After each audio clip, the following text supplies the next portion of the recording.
নমস্কার বন্ধুরা, ময়ের হেসেলে আপনাদের সবাইকে স্বাগত। আজকে সর্ষে বাটা বানাবো। তো প্রথমে বাটা মাছ নিয়ে নিয়েছি। বাটা মাছ এমনিতে খুব আঁশ থাকে, তো ওইগুলো একটু ভালো করে ধুয়ে নিতে হবে, পরিষ্কার করে নিতে হবে। এবার আমি ভালো করে পরিষ্কার করে ধুয়ে নিয়েছি বাটা মাছগুলোকে। এখানে আমি 4 পিস নিয়েছি বাটা মাছ। এবার এটাকে একটু লবণ আর হলুদ দিয়ে মেখে রাখবো 5 মিনিটের মতো। লবণ হলুদটা ভালো করে মেখে নিতে হবে। 5 মিনিট থেকে 10 মিনিট যদি এরকম লবণ হলুদ মেখে রাখা হয়, তাহলে মাছের মধ্যে ভালো লবণটা ঢুকে যায়, মাছটা খেতে ভালো লাগে। এবার একটা কড়াইয়ে সর্ষের তেল নেব। রান্নাটা আমি পুরো সর্ষের তেলেই করব। তেলটা গরম হয়ে গেলে মাছগুলো ছেড়ে দেব।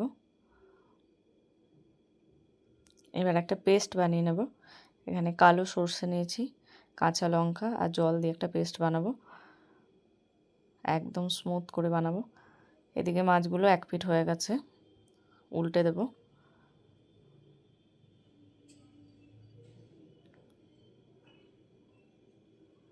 এবার মাছগুলোকে তুলে নেব। সব মাছ তুলে নেব।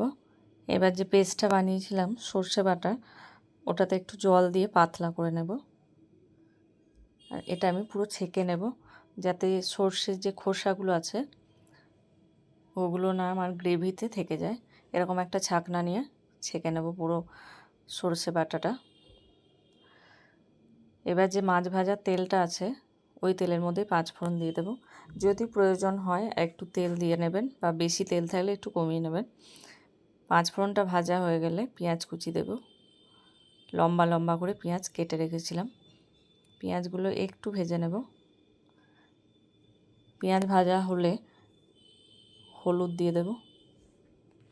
হলুদটা একটু নেড়ে নেব। এবার কাশ্মীরি লঙ্কার গুঁড়ো দেবো।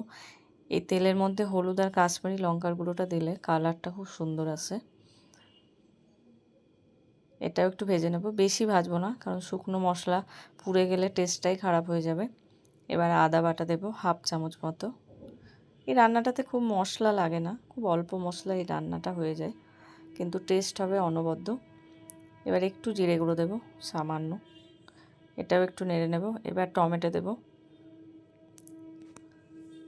শীতকালে এই রান্নাটা খেতে আরও ভালো লাগে, কারণ শীতকালে টমেটো বা ধনেপাতা দুটোর স্বাদই আলাদা হয় অন্য সময়ের থেকে।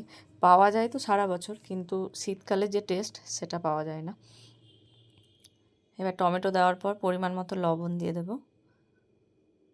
টমেটোটা দিয়ে ঢাকা দিয়ে দেব লবণ দিয়ে, যাতে টমেটোটা তাড়াতাড়ি নরম হয়ে যায়, রান্নাটাও হয়ে যায়। একদমই টমেটোর যাতে কাঁচা গন্ধ না থাকে। টমেটোগুলো একদম নরম হয়ে গেছে, এগুলো একটু খুন্তি দিয়ে পেস্ট করে নেব, যাতে গ্রেভিটা একদম স্মুথ হয়। মশলাটা একদম কষা হয়ে গেছে। এবার যে সর্ষেটা ছেঁকে রেখেছিলাম ওটা দিয়ে দেব মশলার মধ্যে, আর একটু সামান্য জল দেব, খুব বেশি জল দেব না। গ্রেভির মধ্যে মাছগুলো একটু সিদ্ধ হওয়ার মতোই জলটা দেওয়া হবে।